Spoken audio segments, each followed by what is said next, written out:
Here's to Thirsty Thursdays. Ah, how are we?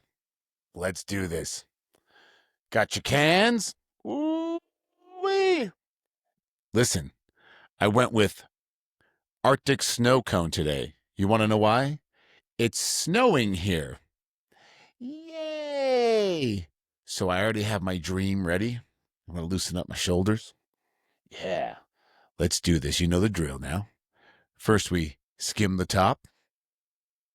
Then we get the gutter. And then we blow. Oh, my goodness. And then we see if the mic picks this up. Oh, yeah. Then we grab our mug, cup, whatever, and we pour. And when we see the bubbles when we pour, what do? Wait for those bubbles. Oh, now we dream. Yeah. I'm dreaming I get to leave this snow and go to Las Vegas tomorrow. And the best part about dreaming, sometimes they come true. Wink, wink. All right, let's fill this the rest of the way up. Gaga. Oh, yeah. That is good squishy. Good squishy. Let's take a sip. Ooh, the lolly, as Robin Hood Disney would say. Disney Robin Hood would say. Get this off the mic here. All right. It's back to Vegas for us. We've been to Vegas 3 times this month. I love it. It reminds me when we used to live in Las Vegas, and we would drive home for sure every other weekend for, I don't know, 3-4 years, a long time.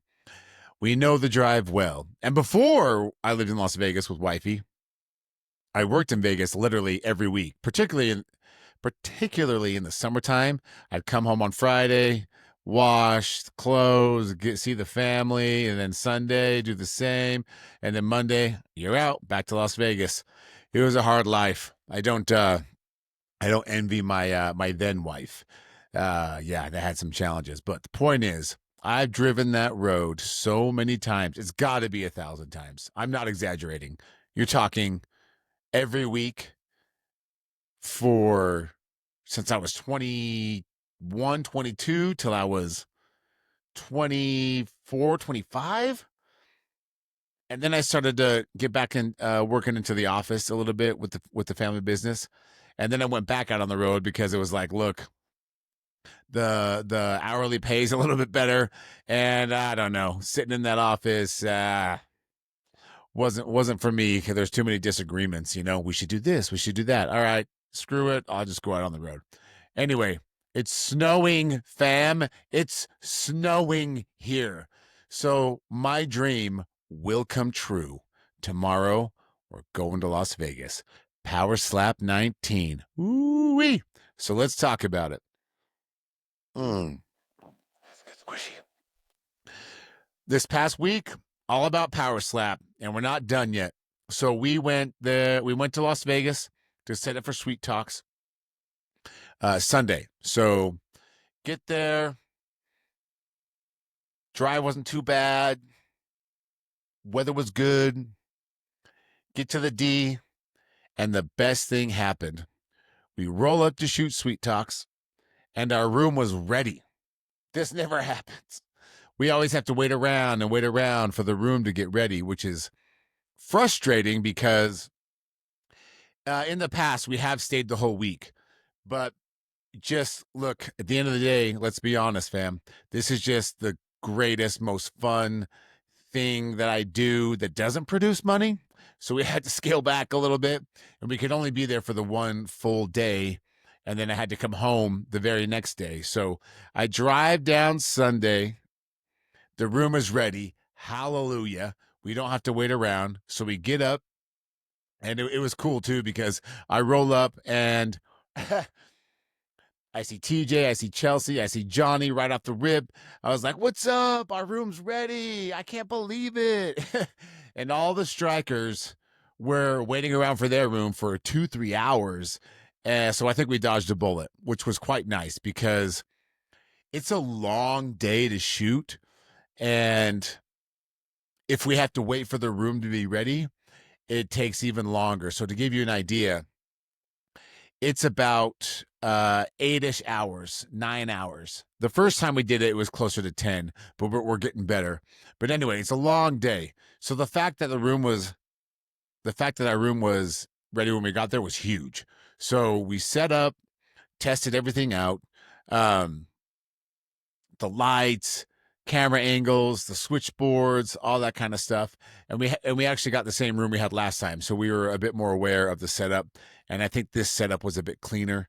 Some things we can improve on are camera angles, lighting. Lighting was a little dark, but we had success. So the first person to come up, I think it was Damien. Anyway, I think Damien got the ball rolling, and we just did interviews from about, man, 2-ish, 3-ish till 11:30 at night, something like that. So a big long day. Got to interview most of the people. But it's always good to see the strikers in person. It's just a different vibe. Like over the internet and talking to them that way through a screen is awesome, and you do get to know them, but it's still on a screen. So I don't know. In person is just better. So it's always good to see them in person, sit down with them, talk with them, really get a sense of their vibe, how they're looking for the upcoming match, you know, how they're feeling about this whole slap world and the and where it's currently at, the state that it's currently at. So we go down that path. We interview a bunch of people. We got some champs up there. We got some new guys in there. We got some veterans that are coming back in there. We have former champs that are trying to work their way back up in there. It was a great, successful time. I had so much fun. It's always interesting too when the interviews are over. You get to hang for a bit. Like it's not, it's not a long time, but if the strikers can, they hang out for a bit, and it's cool because you get to. I said it on during some of our interviews. It's cool because you get to know the human side of them, right? PowerSlap is so specifically shocking and violent and all that, and it's fantastic. It's seriously like the greatest live show. I promise. It's so much fun, but you got to see it live to kind of start to get it if you're standoffish. So anyway, that's what we know of them. And so to get to know them a little bit deeper as far as like, dude, just what they're into, hobbies, if they have kids, if they have a family, if they're divorced, if they've got new business ventures going on. And you find all that stuff out when you actually get to see them in person. And then when their interview is over, when they hang out a little bit, you get to know them. So that's always fun. That was Sunday, long day Sunday. And then Monday, woke up. Well, first of all, I wanted to crank out all those interviews as quick as possible. And, it's just I bring my boy Ryan with me this time to do the live editing and work the cameras and all that, the production side of things. And we found if we brought a switchboard, the last Sweet Talks, there's not a it cuts down on the editing quite a bit because you can do the camera switches live as someone talks. So you don't have to rely on software to pick and choose and the editing to, if they don't have the camera on the person that's talking, through post, you have to put that in there. And, there's some more moving pieces. So we found that if we just do it live, the editing is almost non-existent. You still watch them, you still go through it because there's back talk or noises or something. So I still watch them to make sure it's good, but just watching them and tweaking is a whole lot better than editing. So anyway, Sunday we get done with the interviews. I went out and got pizza. It was like, man, I don't know, 11:30 at night, and went back, and about 4 or 5 in the morning, my battery was dying. So I was able to get up half the interviews, all published on YouTube, ready to go. Fantastic. Audio's good on most of them as far as like sounding proper, for all those sound nerds out there. I don't know the right term, but they sound proper now. And yeah, I did a story on Instagram and I was like, I hear my mom, I got to go to bed. It was, 4 or 5 in the morning. I don't know. The sun was coming up. So then I crashed, kinda. I laid in bed, just kind of doom scrolling a little bit, getting caught up on DMs, things like that. And I crashed. And my plan was to wake up by 9 o'clock Utah time, so 10 o'clock Vegas, and drive home. Lucas had his first bike practice. And like I said, we got to scale back a little bit, just be more efficient. So, but I ended up leaving earlier because I kept thinking I was going to miss my alarm and miss the bike practice and the whole deal. So I just said, screw it. Got up earlier, got things packed up, got going. Saw my boy Ryan as I was leaving. So we got a little, just a little regroup talk from what was going on the day before, which was nice. And I headed back, dude. I headed back, back on the road to drive home. When I got back home, I edited and uploaded the rest of the interviews so we could get them all done, get them out there. You know what I mean? Um, and I got to tell you, every time I go and do sweet talks or go to a PowerSlap event, I don't know what's going to happen with this stuff. Real talk, but I know it's fun and I know I love it. And every time I go to these events, I get to know more people. I get to connect, network, do all those things. But I really feel like I'm a part of that community, no matter what happens with this or what happens with the podcast. I feel like after a couple of years, I can genuinely say I'm a part of that community. It's interesting. There's, as you can imagine, there's not a lot of people that consistently cover such a unique niche of sport. They are out there, but consistently every week actually have a passion for it. There's probably one, two, maybe three, off the top of my head. And there's always people that pop up. And I'm sure when I came on the scene, those other two or three that were consistent were thinking, okay, we'll see how long this guy lasts, because it's got this, PowerSlap's got this sex appeal, man, especially with media, because it's so new and so many of the strikers are so willing with their time. It's insane. I mean, fam, nobody's getting paid in this. Nobody. The strikers coming on podcasts, they're not getting paid. The podcasters actually doing it. The bigger media companies like Slap News actually doing it. They're not getting paid, dude. These are all passion projects. So there's a sex appeal to it because you can be brand new, and let's talk truth. The strikers probably like newer podcasts coming on because they don't have to keep talking to my ass. You know what I'm saying? So that becomes new. But then what happens is, you know, just like in business and fam, we've had a lot of business talks about consistency. But just like in business, after the initial shock of fun, oh my gosh, I got an interview, and oh my gosh, yep, I got a podcast, and a lot of. When that dies down, you really find out, is it actually fun for you / a passion for you? And every card, I get more and more of the latter. It's just fun for me. It's more of a passion for me. I really do try to keep blinders on and keep moving. I was just talking to wifey about this, but I really am that guy. If you got a wife and kid, I want to say what's up. I want to get to know them a little bit. And with PowerSlap, lessons learned, you just can't do that. And that's hard for me personally. I want everyone to like me and love me and, have a good time and have fun and all that kind of stuff. And just like in life, just like in business, I'm finding I just can't do that. And that sucks, but it's also a sign of growth. It's a sign of the sport is growing as well, because you can't keep tabs on people like you would a friend for, a couple hundred strikers, right? But you can be professional, you can be cordial, and you can still have a relationship. But that's been an adjustment for me, because I do love people. I do like to get to know them, and yeah, it's just a thing I'm learning. But the cool part is those friends and those people that we've gotten to know, I really feel like they'll always be a friend to me. They'll always be a part of my life in some aspect, and if that means I only see them at PowerSlap cards, cool, right on. But every card, like I said, it just feels more and more of a good thing, a fun thing, like a thing that's meant to be. You know what I mean? I did that one post jokingly, like UFC's got their Joe, PowerSlap needs their Joe, you know, and I just feels good because it's not in jest. It's there's some genuine. I am being genuine and funny at the same time, if that makes sense.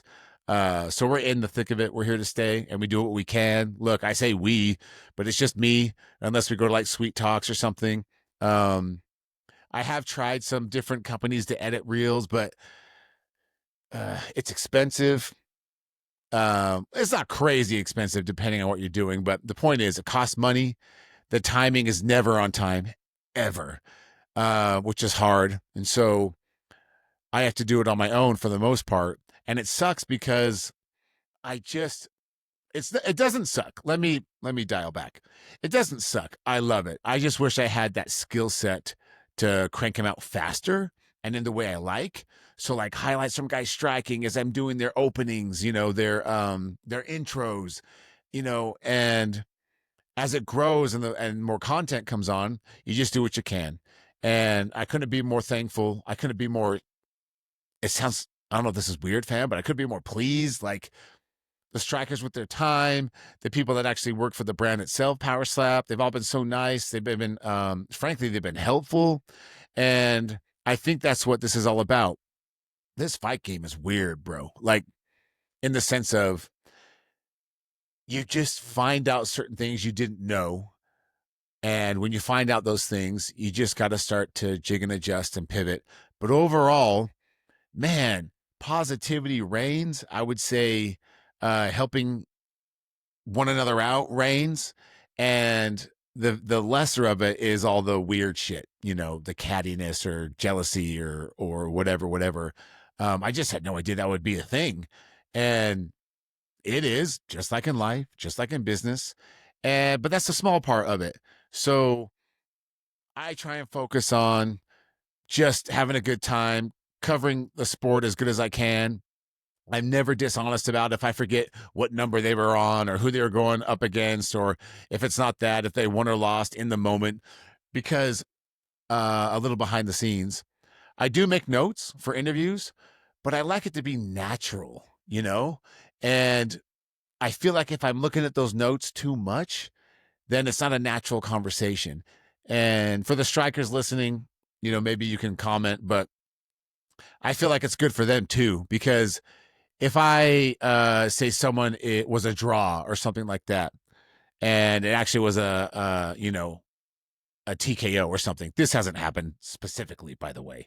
But here's a good example. So we were talking about the female strikers and the rankings and the belt with Chelsea, and she was like, "What are you talking about?" We were talking about. I was talking about rankings and how they could put together 10 girls, and even though people couldn't name 10 girls, speaking about the casual fan, right, they should still put it together. And Chelsea was saying, she bust my balls and she was like, we got 10. What are you talking about? I can name 10. And I was like, whoa, you're going to get me in trouble now. I know we can name 10. I'm talking about the casual people that have no idea. And so to set up those rankings with any names would help the sport, because people that aren't as familiar with it could have people's names to look at and then dive deeper, find their Instagram and, get to know them a little bit and become fans of them and the sport. So time, that specific situation is real. Little things like that. But I think that helps the interview because I can react naturally to something like that. And then the striker can feed off that, the person I'm interviewing. And it's a good dynamic. One of these days, I'm going to have to get me my proverbial Jamie, if you will. But for now, we're doing good.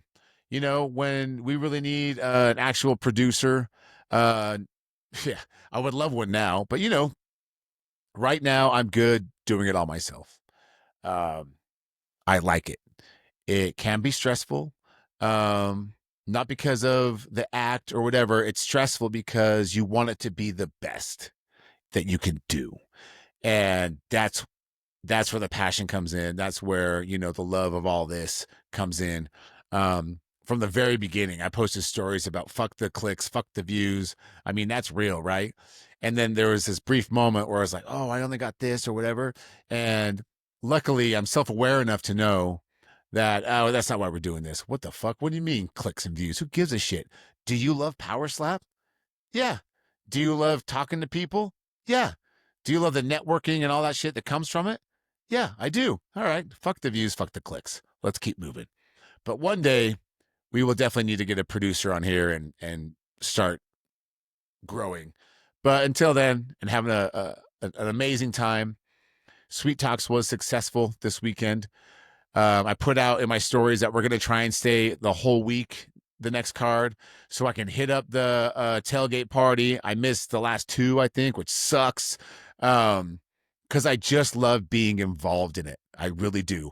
I'm 1 degree away from a sport that I'm obsessed with in UFC, and I can talk fighting all day. I can be myself. I can curse. I can be sarcastic. I can have a dry sense of humor. I can talk with a guy like Jake Hager and say, yeah, we don't want empty loads, do we? With a little smirk, and we laugh. This is all good and positive. So we got done with Sweet Talks.